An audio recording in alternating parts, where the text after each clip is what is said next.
પાટણ શહેરના ward number 7માં આવેલા બગીચો બન્યો અસામાજિક તત્વોનો અડ્ડો। પાટણ શહેર વિસ્તારમાં વોર્ડ નંબર 7માં નાણાવટી નિશાળની બાજુમાં આવેલા નગરપાલિકાનો બગીચો જાણે અસામાજિક તત્વોનો અડ્ડો બની ગયો હોય એવું લાગી રહ્યું છે, જ્યાં દારૂની બોટલોના ઢગલા જોવા મળી રહ્યા છે અને અસ્વચ્છતા તેમજ કચરો પણ જોવા મળી રહ્યો છે।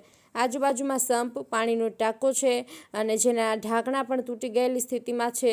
રમવામાં અવારનવાર બાળકો માટે જે ખૂબ જ ભયજનક સાબિત થાય તેવું છે।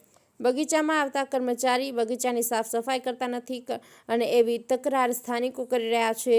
તેમનું કહેવું છે કે આ કર્મચારી આખો દિવસ મોબાઈલ જોવામાં વ્યસ્ત હોય છે। આ દરમિયાન એક જાગૃત નાગરિક દ્વારા આ સમસ્યા બાબતે પાટણ શહેરના ચીફ ઓફિસર સાથે સદર બગીચાની હાલતને લઈને ટેલિફોનિક જાણ કરવામાં આવી છે। બગીચાની આ કફોડી હાલત અને પરિસ્થિતિમાં કોઈપણ નાગરિક અથવા રમવા આવનાર બાળક સાથે દુર્ઘટના થાય તો કોની જવાબદારી, એવો સવાલ સામાન્ય જનતા કરી રહી છે।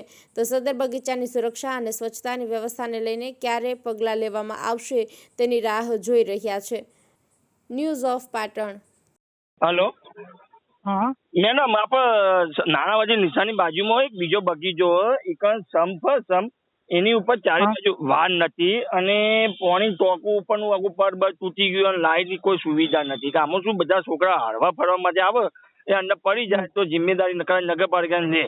એના માટે મુકેશભાઈ પ્રજાપતિ અને કોર્પોરેટર અને રમેશ પટેલ એમને જાણ કરી હતી થોડી સાફ કરાવો અને ઉપરના ચારે બાજુ વાડ કરે, કોઈ ઉપર છોકરો ચરી કરના અને લાઇટની સુવિધા કીધું હતું, લાઇટની સુવિધા કરાતા નથી। કરાવી દઉં, ચાલો। કયો ભાગ કીધો તમે? નાણાવટી નિશાળની બાજુમાં। Okay okay. અને મેડમ આમાં જે મારી રાખેલો ચશ્મા વાળો એનો હવારે આવી મોબાઈલ પેડ કોઈ ટાઈમ બગીચા વોર્ડ નંબર 7માં કોઈ બગીચા કોઈ સાફ સુફી કરતું નથી।